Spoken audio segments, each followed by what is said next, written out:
Hey, feeling good, like I should. When in dark, I walk around the neighborhood.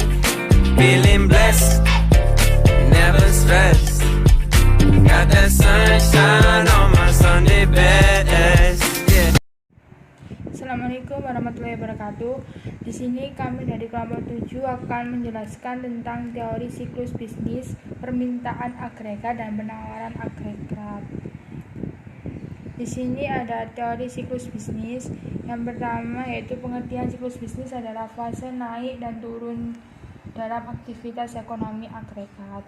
Menurut para ahli, di sini kita menyantumkan dua, yang di PPT-nya dua, nanti yang bisa lihat lagi di makalahnya. Untuk menurut para ahli, Kusnendi, siklus bisnis adalah fluktuasi pertumbuhan ekonomi sekitar trendnya yang meliputi masa depresi, recovery, dan boom depresi. Menurut Supriyati Jamal dan Sukamto pada tahun 2009, siklus bisnis terbagi atas 4 fase, yaitu depresi, pemulihan, kemakmuran, dan resesi. Selanjutnya nih, siklus bisnis terdiri atas 4 bagian. Yang pertama siklus puncak, yang kedua resesi, yang ketiga palung perekonomian, yang keempat ekspansi. Siklus puncak adalah keadaan di mana suatu negara mengalami perekonomian tertinggi. Kalau resesi atau kemerosotan adalah kondisi ketika produk domestik bruto atau PDB menurun atau ketika pertumbuhan ekonomi real bernilai negatif dalam waktu 1 tahun. Yang ketiga, palung perekonomian itu adalah kondisi di mana keadaan semakin parah daripada keadaan resesi atau depresi yang terjadi di suatu negara. Yang keempat, ekspansi atau pemulihan adalah keadaan ini terjadi setelah keadaan resesi dan depresi, di mana keadaan menuju kemakmuran kembali sehingga perekonomian menjadi naik dan stabil. Permintaan agregat di sini ada permintaan agregat. Permintaan agregat adalah hubungan antara jumlah output yang diminta dan tingkat harga agregat. Kurva permintaan agregat ini suatu hubungan antara tingkat harga dan jumlah output agregat di mana pasar barang dan pasar uang berada dalam keseimbangan. Kurva AD selalu merupakan suatu garis yang menurun dari kiri atas ke kanan bawah. Artinya, semakin rendah tingkat harga, semakin besar permintaan agregat dalam perekonomian. Di sini juga ada sifat kurva AD yang menurun ke bawah. Ke bawah ini disebabkan oleh beberapa faktor, yaitu yang pertama tingkat harga dan pengeluaran rumah tangga. Tingkat harga dan pengeluaran rumah tangga ini daya beli dan tingkat pendapatan yang diperoleh juga berbeda. Maksudnya, semakin rendah tingkat harga maka semakin banyak barang yang akan dibeli sehingga pengeluaran agregat akan semakin meningkat. Yang sifat kedua dari agregat permintaan itu tingkat harga, suku bunga dan investasi. Jika harga dalam keadaan stabil atau tingkat inflasi sangat rendah, suku bunga akan cenderung berada pada tingkatan yang rendah. Semakin tinggi suku bunga akan menyebabkan penurunan dalam investasi. Kemerosotan investasi menyebabkan pengurangan pengeluaran agregat, sehingga kenaikan harga akan menimbulkan perubahan. Harga naik menyebabkan suku bunga naik menyebabkan investasi turun, dan investasi yang merosot menyebabkan pengeluaran agregat dan pendapatan menurun. Sifat yang ketiga yaitu tingkat harga ekspor dan impor. Tingkat harga menjadi salah satu faktor penting yang menentukan ekspor dan impor suatu negara. Apabila barang-barang dalam suatu negara lebih murah, maka ekspor akan meningkat dan impor akan berkurang, begitupun sebaliknya. Jika barang-barang dalam suatu negara menjadi lebih mahal, maka ekspor akan merosot dan impor akan meningkat. Selanjutnya, ini ada faktor-faktor yang menyebabkan pergeseran kurva permintaan agregat. Faktor-faktor ini menunjukkan bagaimana keseimbangan tingkat output agregat berubah untuk harga tertentu. perubahan dalam setiap faktor kecuali perubahan tingkat harga yang menyebabkan kurva permintaan agregat bergeser. Untuk melihat bagaimana cara kerjanya, ini pergeseran kurva ini cara kerjanya bergesernya kurva permintaan agregat. Yang pertama itu pergeseran kurva LM, 5 faktor yang menyebabkan kurva IS bergeser: perubahan pengeluaran konsumen otonom, perubahan pengeluaran investasi yang terkait dengan keyakinan usaha, perubahan pengeluaran pemerintah. Terus pergeseran kurva LM yang kedua, pergeseran kurva LM disebabkan oleh perubahan permintaan uang otonom, bukan disebabkan oleh perubahan P, Y, atau I, atau perubahan yang berada di figur 12 menunjukkan bagaimana masing-masing perubahan tersebut menyebabkan pergeseran kurva permintaan agregat. Untuk penawaran agregat ini nanti dijelaskan sama teman saya. Nah, ini ya, penawaran agregat ini nanti dijelaskan oleh teman saya. Sudah sekian dari saya.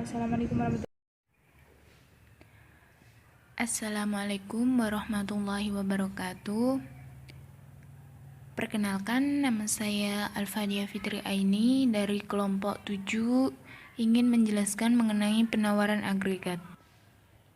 Nah, kalian pastinya penasaran kan, apa itu penawaran agregat dan bagaimana bentuk kurvanya? Saya akan menjelaskan mengenai penawaran agregat.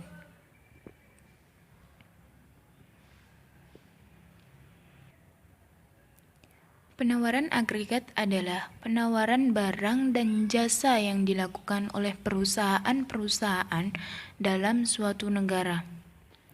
Penawaran agregat juga dikenal sebagai output total. Maksudnya adalah keseluruhan penawaran barang dan jasa yang diproduksi pada tingkat harga tertentu dalam kurun waktu tertentu. Nah, apa sih kurva penawaran agregat? Kurva penawaran agregat adalah hubungan antara tingkat harga barang dan jasa di suatu negara dengan kuantitas barang dan jasa yang dihasilkan perusahaan. Kurva penawaran agregat ada dua, yaitu kurva penawaran agregat jangka pendek dan kurva penawaran agregat jangka panjang. Bentuk kurva penawaran agregat jangka pendek adalah melengkung dari kiri bawah ke kanan atas dengan tingkat kelengkungan yang semakin lama semakin tinggi. Ada beberapa faktor yang menyebabkan kurva AS melengkung ke atas. Yang pertama adalah efek hukum hasil tambah yang semakin berkurang.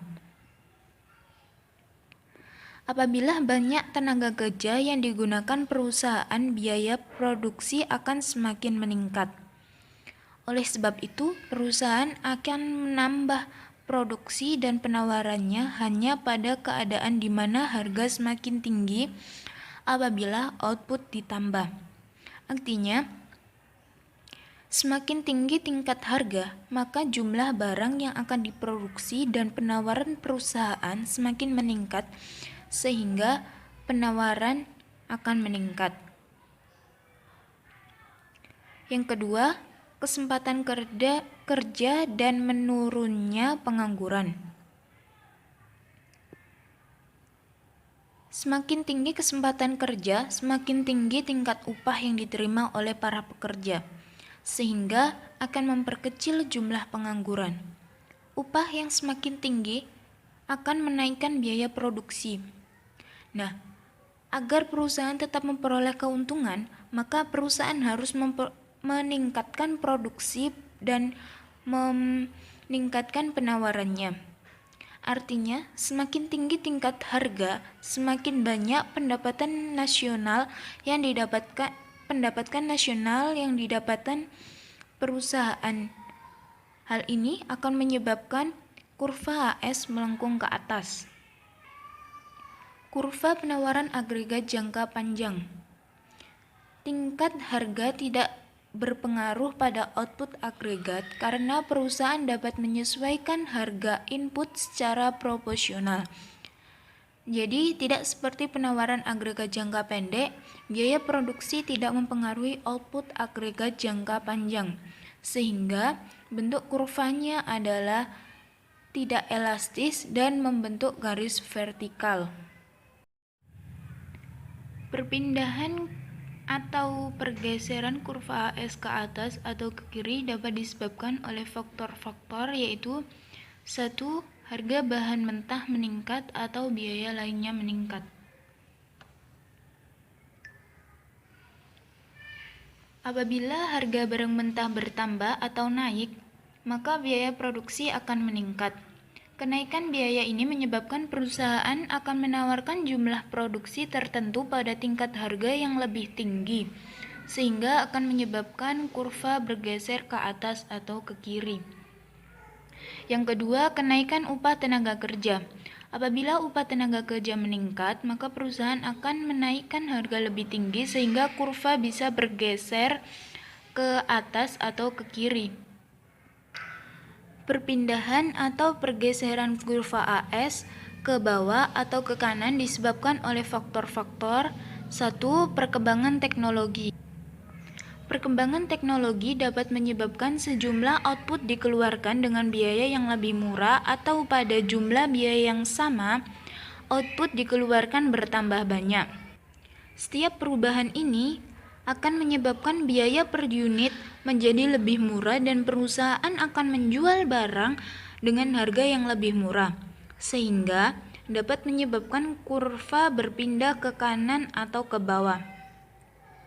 Yang kedua, perkembangan infrastruktur.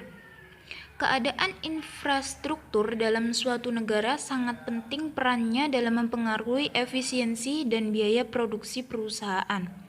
Perkembangan infrastruktur bisa menghemat biaya dan meningkatkan efisiensi operasi perusahaan.